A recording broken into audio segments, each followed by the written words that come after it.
Hi, Michelle Suarez from Georgetown. Sean, I wanted to ask you if you could maybe talk a little bit more about the warriors versus the ideologues. It seemed like you were then saying that the ideologues are more likely to be warriors. So a Coburn or a Cruz are more likely to be warriors. And have you looked at this, if you looked at not just what gets a roll call on the floor, but also if you looked at how many amendments they file, if that has some relationship? Right, so I have those data. I haven't yet analyzed the data looking at the file. What I would say is that there are a lot more ideologues than there are warriors. And so it's really looking at those far left and those far right people and see who are the ones, and I'm going to use the analogy that John Bond gave me a few weeks ago when I was at Texas A&M. The people who would get technical fouls if they were playing basketball games versus a normal foul, engaging in politics. That's what we would expect people to do. But the people that are really kind of take the process just a step too far. And it seems like some of the ideologues are engaging in that behavior, but lots of ideologues aren't. And ultimately, an argument I could imagine making is that it's not the polarization that is the bane of our existence and what we're all talking about, but it's really that partisanship, right? What Francis would call beyond ideology, or what Barbara Sinclair would say is ugly politics. That's what's really driving the utter distaste that Americans have for American politics today. Oh, yeah. Sir Mike? No. Keith, I've never fully understood the relationship between inequality and polarization. And what you mentioned today about Wall Street buying both parties, which I fully agree with, why wouldn't that lead to a decrease in polarization? Yeah, I think the central mystery here, we don't really,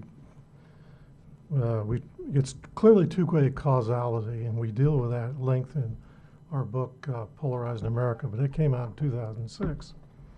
And I don't, the hints I think here that we come up with in political bubbles are that there really is a ruling elite. I think Schatzsnyder would be spinning in his grave. If you look at the boards of directors, for example, board of directors of AIG, it's a who's who of former cabinet members of both political parties. And I brought up Orszag not to pick on poor old Orszag, but he's pretty typical at the sort of level of cabinet members and power players in administrations. They can easily go in and out. And here's the one that's right now in the news that's fascinating, is here's the second in command of the CIA who got caught up in this Benghazi business. And he's leaving to set up, they already have done a consulting firm with Mike Rogers, chief investigator, okay?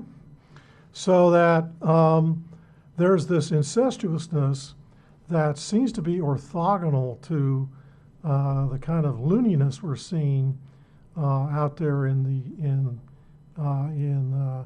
these campaigns for public office. And I'm not certain how this causality works. Well, all I can say is that what mystifies me, and probably you, because you and I are about the same age, and Gary's a little bit older, is if you read American history, right, here we have an ideal situation for a Huey Long. People are just angry about this. And yet there's nobody has emerged. Elizabeth Warren is trying. So is Bernie Sanders. But there's nobody that is emerged anywhere near sort of the level of Huey Long's popularity that could take advantage of this. But it is utterly and totally outrageous what's happened. I mean, if you read, it's not just my work with Nolan and Howard.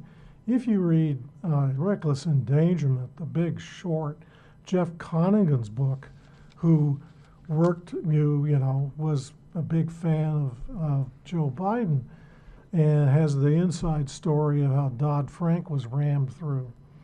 Yeah, it's astonishing.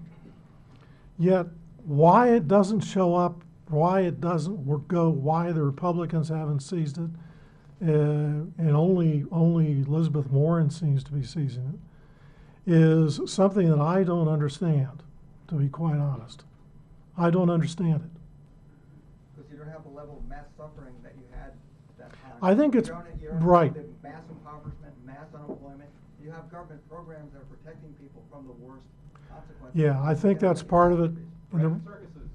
Yeah, and the reason I brought up, a question the last time we were in this fix is that we had this rapid economic growth through it. Well, right now we've got this unusual situation, as you properly point out, where you have very low growth, widespread unemployment, underemployment, and really massive numbers leaving the workforce. Yet we've got all these social programs, and so it's damped down the anger somewhat.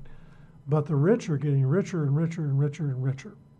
I mean, this deal that was made in the fiscal cliff is a goddamn joke. It's a joke. Come on, $400,000?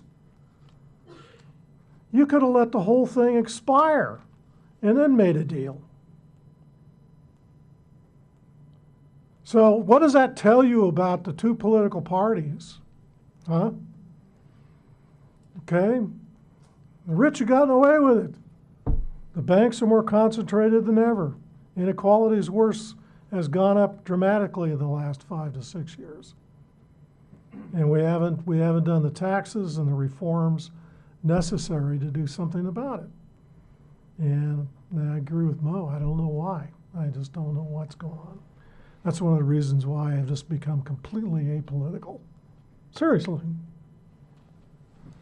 And with that, we have to break for lunch.